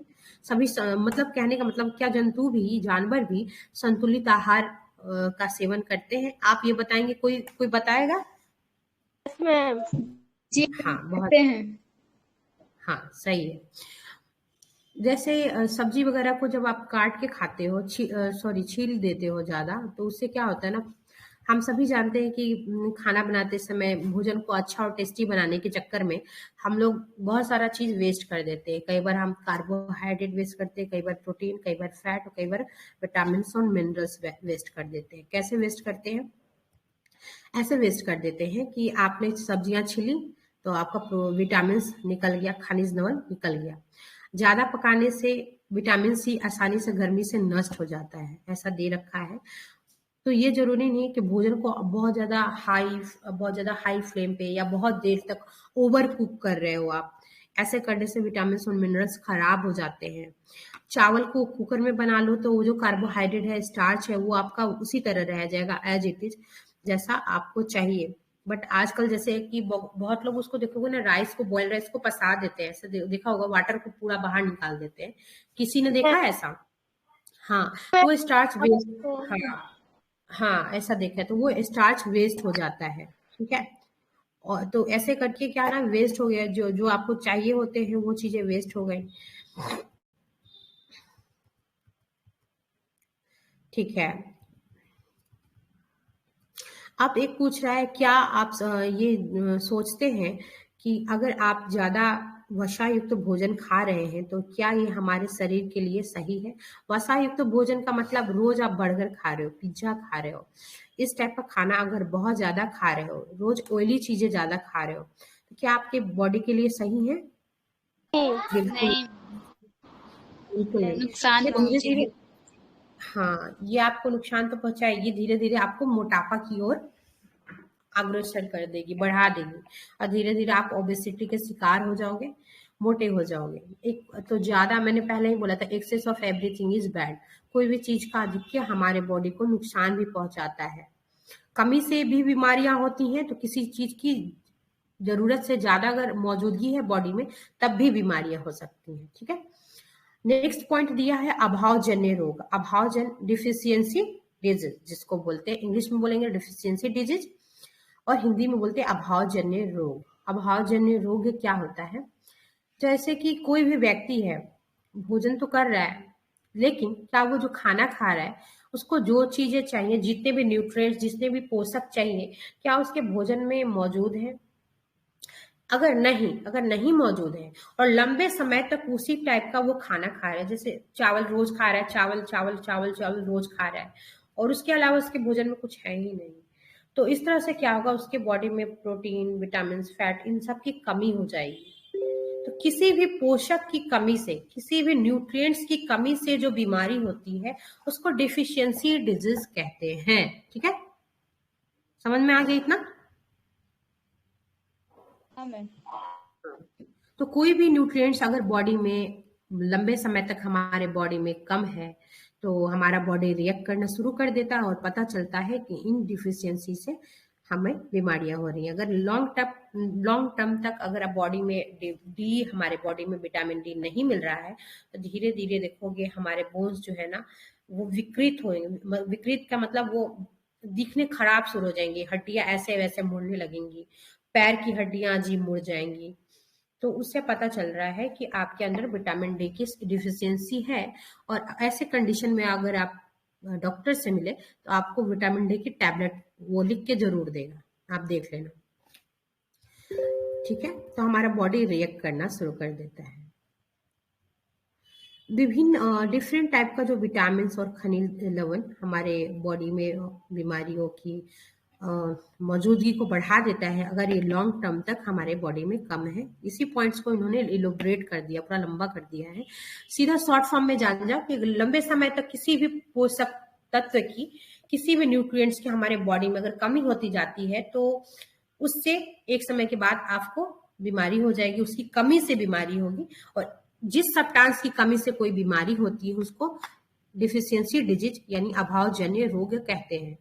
अगर ए की कमी से हुई तो आंखें खराब हो जाएंगी, बी की कमी से हुई तो बेरी बेरी हो जाएगा। बेरी बेरी में क्या होता है ना, मसूड़ों से खून आने लगता है, अजीब है ना। उसके बाद दांत वगैरह अजीब हो जाएंगे, मसूड़े अजीब हो जाएंगे। सी से क्या होगा, जब ब्रश करोगे तो गम से खून आने लगेगा, गम स्ट्रांग नहीं रहेंगे, छाले हो जाएंगे मुंह में, सी वगैरह से। डी से बोन आपके ये खराब होने लगेंगे, डिके होने लगेंगे। के से क्या होगा ना, अगर आपके बॉडी में विटामिन के का कमी है लंबे समय तक, अगर गलती से खुदा ना खास्ता अगर हाथ वगैरह कहीं कट गया, गलती से कहीं चोट लगी और ब्लड निकलने लगा, ब्लीडिंग होने लगी, तो आप देखोगे वो रुकने का नाम ही नहीं लेगा।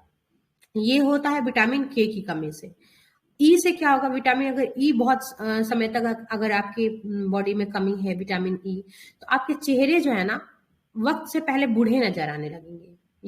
ये दिखेगा, अजीब सा दिखेगा, उस पर लाइटनेस नहीं रहेगा आपके बॉडी में, तो ई की वजह से होता है ना। ये सभी सारी चीजें हैं, इसको हमें ध्यान रखना है। और आप लोगों को भी कोशिश करनी है रोज जो आप खाना खा रहे हो उसमें एक कंप्लीट फूड जरूर शामिल करो। और यहाँ पे लंबा एक लिस्ट दिया है जो मैंने बता दिया है कि विटामिन ए की कमी से क्या होगा, B1 की कमी से, सी की कमी से, ये सब ऐसे दे रखा है। आयरन की कमी से जनरली कमजोरी वगैरह हो जाती है, महिलाओं में आयरन की आवश्यकता ज्यादा होती है, तो इसकी कमी बहुत ज्यादा डेंजरस होती है, इसलिए ध्यान रखना चाहिए। आयरन हमारे बॉडी में बहुत ज्यादा जरूरी है। आयोडीन का कमी यहाँ दिया है। अगर कोई भी आदमी अगर रोज सॉल्ट तो खा रहा है, नमक खा रहा है खाने में, लेकिन उसके बॉडी में आयोडीन नहीं है, तो यहाँ पे जो गला है उसका सूंज जाता है, बड़ा हो जाता है और वो फूल जाता है। उसको बोलते हैं, वो उसको घेंघा रोग बोलते हैं, ग्वाइटर बोलते हैं। हाँ हाँ, ये वाली प्रॉब्लम हो जाएगी। और कैल्शियम की कमी से बता दिया मैंने, अस्थियां बोन वगैरह खराब हो जाते हैं। डी का भी सेम ही है, विटामिन डी, उससे भी हड्डियां जो है ना मुलायम होकर के खराब हो जाती हैं, अजीब दिखने लगती हैं। नेक्स्ट है एक FSSAI का।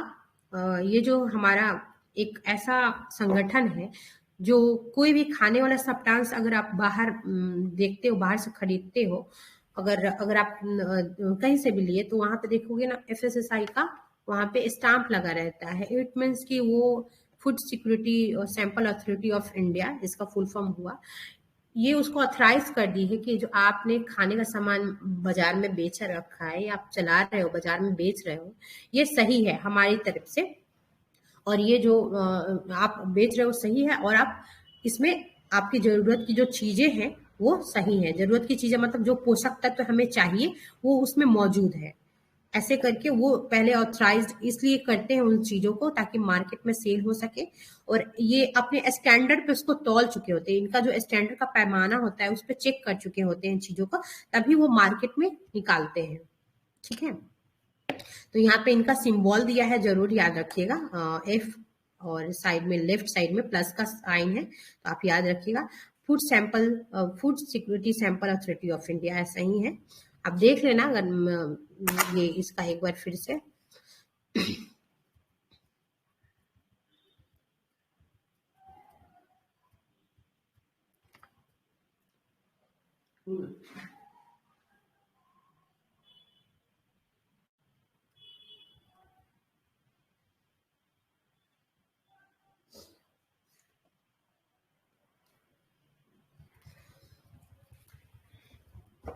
नेक्स्ट हम लोग स्टार्ट करते हैं। थोड़ा सा हम 10 मिनट क्वेश्चन पूछ लेते हैं आप लोगों से। जितना भी मैंने पढ़ाया अभी तक हल्का हल्का क्वेश्चन पूछेंगे, ज़्यादा परेशान होने की जरूरत नहीं है। आप सब हो लाइन पे? जी मैम। हाँ ठीक है, बहुत अच्छा, ठीक है, थैंक यू। मैंने बोला था सबसे पहले स्टार्ट करती हूँ, कंप्लीट फूड किसे बोलेंगे, जिसको हिंदी में संतुलित आहार बोलते हैं। मात्रा में रहेगा, जैसे मात्रा में, मात्रा जैसे में, बराबर बराबर ये सब मात्रा में लेंगे। कंप्लीट। पहले आयशा आप बता दो, फिर आरएसपी आप बता देना। पहले आयशा बताओ। इक्वल मात्रा में फूड रहेगा, उसी को संतुलित आहार कहते हैं। इक्वल जैसे मात्रा में दाल, न्यूट्रिएंट्स, पोषक पोषक जैसे कार्बोहाइड्रेट, प्रोटीन, फैट, ये पोषक कहलाते हैं। ये जो खाने में, जिस खाने में ये सभी इक्वल अमाउंट में होते हैं, उसको बोलते हैं कंप्लीट फूड। समझ में आ गया? आया?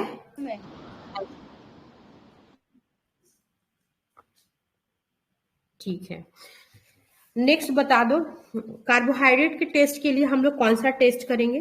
आप आरएसपी आप बताना, सपना।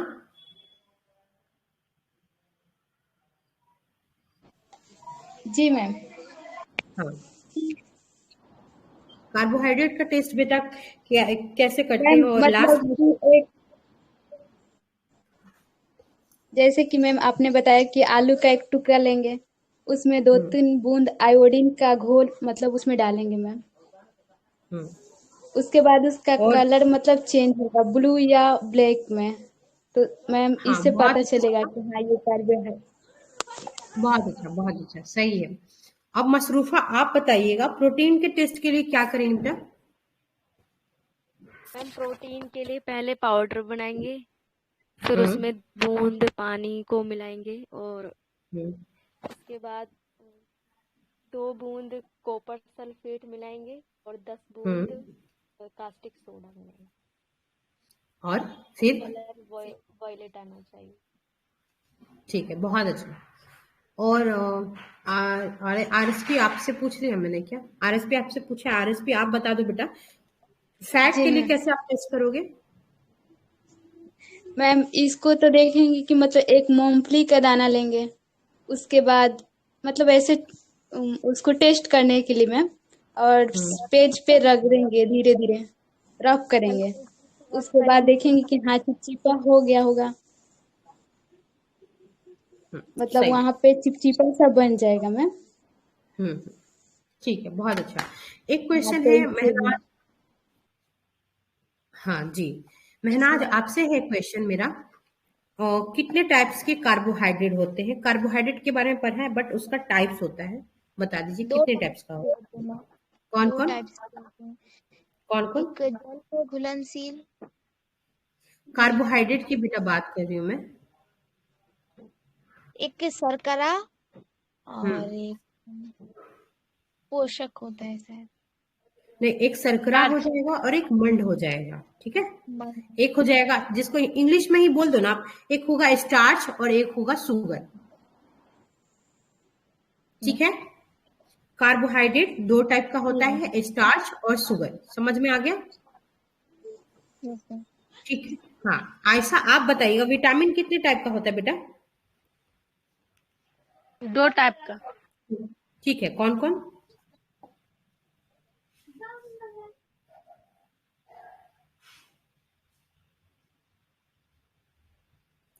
कौन कौन, नाम तो बता दो।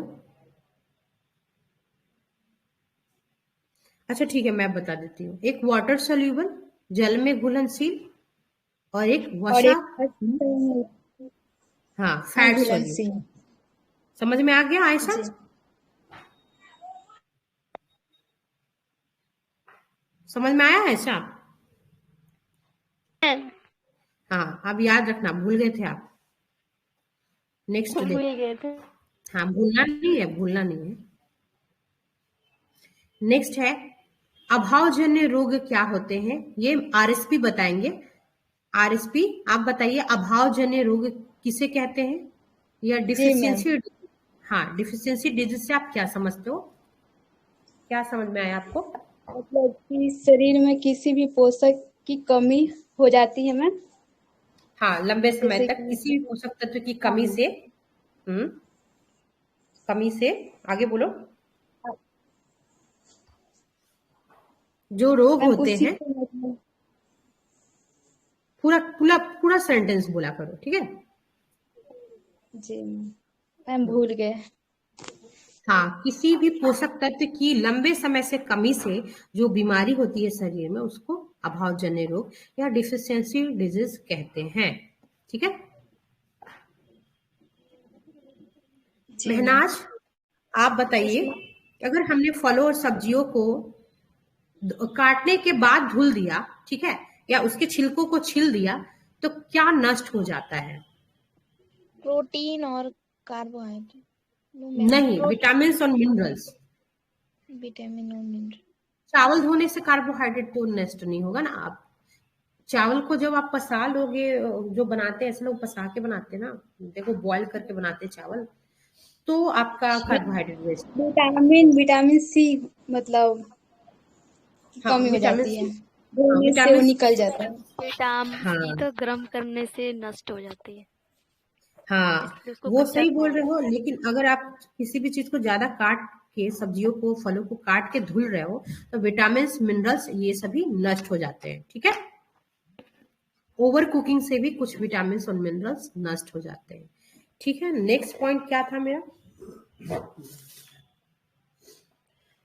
एक है और मैम रफेज था, जिसे रुझांस हाँ हिंदी में बोलते हैं।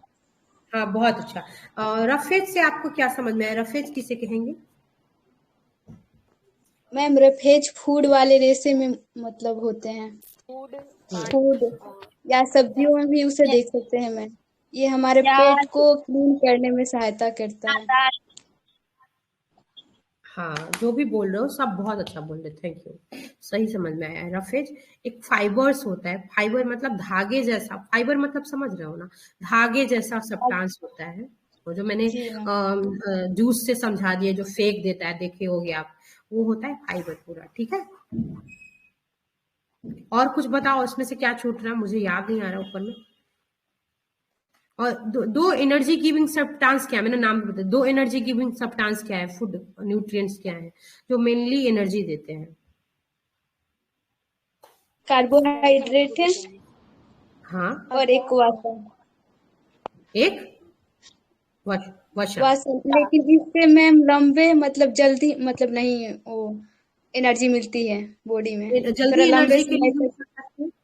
जल्दी जल्दी एनर्जी के लिए हम क्या? है मैम, इंस्टेंट ग्लूकोज ठीक, एनर्जी। का सेवन करते हैं। ठीक है। और प्रोटीन को किस टाइप का फूड बोलते हैं? ग्रोथ करने में मदद करती है वो। शरीर को ठीक, ग्रोथ करने में मदद करती है, ये ठीक है। हाइट और स्वास्थ्य के सबसे लिए। ज्यादा, बहुत अच्छा, सबका बहुत अच्छा, सब बहुत अच्छा बताया हो। सबसे ज्यादा हमें एनर्जी किससे मिलती है? फैट से मिलती है। वो हाइड्रेट से मिलती है मैम। नहीं बेटा, सबसे ज्यादा एनर्जी आपको वसा से मिलती है, ठीक है? यस सबसे मैम। ज्यादा, एक ग्राम अगर आप फैट खा रहे हो और 1 ग्राम कार्बोहाइड्रेट खा रहे हो, तो आपको ज्यादा एनर्जी मिलेगी फैट से, ठीक है? हाँ, बट इंस्टेंट ओके। एनर्जी वाला टर्म अलग है, दोनों में कंफ्यूज मत होना। उसके बाद और कोई टर्म था जो हम लोग का छूट गया है बीच में, बताओ आप लोग, मुझे इतनी याद आ रहा अभी। मैम कौन सा विटामिन है जो जल में घुलता है और वसा में, ये भी हाँ बताई बता, थी आप। हाँ हाँ बताया और था, बहुत अच्छा, बी बताओ। और सी जल में घुलनशील विटामिन है, उसके अलावा जितने भी सारे विटामिन है वो वसा में। बहुत अच्छा, बहुत अच्छा। ए आई थिंक आपको सारा चाहिए। जितना, हाँ, और कुछ छूट रहा है? मसरूफा, आयशा,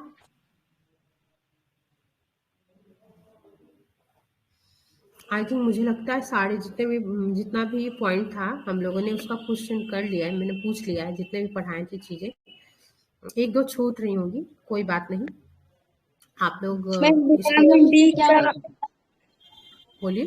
मैम विटामिन डी के बारे में थोड़ा फिर से अस्थि के समझा लिए, दीजिए। अस्थि और दांतों विटामिन के डी लिए की, विटामिन तो डी। अच्छा ठीक है मैम ठीक है, मैं विटामिन डी के बारे में बता, हाँ बोलिए बोलिए। विटामिन डी का जो मेन काम होता है ना, वो हमारे बोन को, हमारे हड्डियों को स्ट्रॉन्ग, ज्यादा मजबूती देता है, लॉन्ग टर्म तक उसको ज्यादा हेल्दी बनाए रखता है। विटामिन डी, विटामिन जो कैल्शियम है, कैल्शियम का भी सेम काम है जो कि विटामिन का है, क्योंकि हमारा जो बोन है ना, वो कैल्शियम और फास्फोरस से मिलके बना है। ठीक है, कैल्शियम से मिलके बना है। तो विटामिन डी में अगर ये जो खनिज है, कैल्शियम और फास्फोरस, ये खनिज में आ गया, और विटामिन डी जो हो गया वो विटामिन में आ गया। तो कैल्शियम भी क्या करता है, हमारे बोन्स को स्ट्रांग बनाता है। तो एज इट इज दोनों का सेम काम है, क्योंकि वो उसका ही पार्ट है। कैल्शियम और फास्फोरस विटामिन डी के अंदर ही आते हैं। ठीक है, तो विटामिन डी हमारे बोन्स को, हड्डियों को मजबूती देता है, उसको ज्यादा अच्छा बनाता है, स्ट्रांग बनाता है। वक्त से पहले आपकी हड्डियों में किसी तरह का प्रॉब्लम नहीं होता। अब बहुत लोगों को देखोगे कम एज में भी हड्डियों में दर्द होना शुरू हो जाता है। इसका मतलब कहीं आपके अंदर अब विटामिन डी की कमी हो रही है या हो गई है। इसकी वजह से आप बहुत ज्यादा देर तक ना अच्छे से चल पा रहे हो, ना बहुत ज्यादा अच्छे से रनिंग कर पा रहे हो। इसका मतलब कहीं ना कहीं आपके बोन स्ट्रांग नहीं है। और मैंने एक टर्म यूज किया था कि विटामिन डी हमारे बॉडी में ऑलरेडी है, बट उसको एक्टिव करने का मतलब कोई चीज अगर आपके पास है लेकिन आप उसका यूज नहीं कर पा रहे हो, तो यूज करने के लिए क्या होता है ना, सन की लाइट में आप बैठते हो, जब आप धूप लेते हो, तो वो जो धूप है हमारे बॉडी में छिपे हुए विटामिन डी को एक्टिव कर देता है। एक्टिव मतलब क्रियाशील बना देता है कि जाओ उठो अब काम करो। जो उसका काम होता है, विटामिन डी का एक तरह से पूरा अपना फॉर्मेशन जो है ना, रियल फॉर्म में शुरू हो जाता है।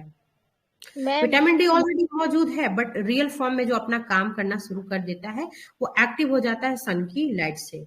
तो ऐसा भी बोलते हैं कि सन की लाइट में विटामिन डी मिलता है। कहीं कहीं ऐसा भी टर्म आपको देखा होगा और पढ़ा होगा। ठीक है, जी मैम, थैंक यू मैम। हाँ मोस्ट वेलकम। और कुछ पूछना है जो कुछ नहीं समझ में आया हो? मैम जिस देशों में सन की लाइट बहुत ही कम होती है, वहां पे विटामिन डी कैसे मिलता होगा लोगों को? जैसे कोई कंट्री का नाम बताओ। जैसे कश्मीर में बहुत कम होती है ना सनलाइट, और भी ऐसे देश हैं। हाँ, जैसे आप कश्मीर की बात कर रहे हो, तो कश्मीर एक ठंडा इलाका है, हम सभी जानते हैं। और वहाँ पे लोगों को मतलब मेनली जो हिल वाले एरिया है, पहाड़ी एरिया है, ठंडी वहाँ ज्यादा पड़ती है। वहाँ के लोग आपको देखोगे कि किसी ना किसी तरह के मांस का ज्यादा सेवन करते हैं, वहां पे जो भी उनको अवेलेबल हो पाएगा। तो वो बोन खा ले रहे हैं बेटा, हड्डियों को खा ले रहे हैं, तो उनको मिल जा रहा है। ठीक है, वो डायरेक्ट उन्होंने ले लिया बोन्स के सेवन से, है ना, क्योंकि वो स्वाभाविक सी बात है, उनका तो फूड हैबिट उस टाइप का होगा। फूड हैबिट हमारा जो है ना, किसी भी इंसान का फूड हैबिट वहां के इन्वायरमेंट पे डिपेंड करता है।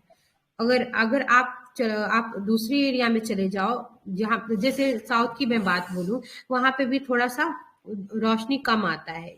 इसका मतलब ये नहीं है कि वहां पे विटामिन डी नहीं मिलेगा। आप उनकी पूर्ति आप दूसरे तरीके से करेंगे बॉडी में, सन की रोशनी में आपको विटामिन डी मिलेगा। ठीक है, समझ में आ गया? कोई दिक्कत? नहीं मैम, कोई दिक्कत। हाँ ठीक है, ठीक है। तो थैंक यू सो मच।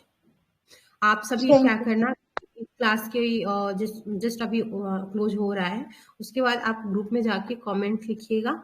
जो भी बातें अगर आपको नहीं समझ में आई हो, सब चीजें बताना मुझे, ताकि अगर नेक्स्ट क्लास अगर कभी मुझे मिले तो उसमें कुछ इम्प्रूवमेंट मैं कर सकूं। ठीक है, आप अपना इंट्रोडक्शन दे ट्रेनिंग दीजिए। पढ़ाइए हम लोग की, ये अच्छा साइंस। ठीक। इंट्रोडक्शन बेटा मैंने दिया था, मेरा नाम निधि हुआ, और मैं पटना यूनिवर्सिटी से मैंने बीएड कर रखा है, और बहुत सारे एग्जाम भी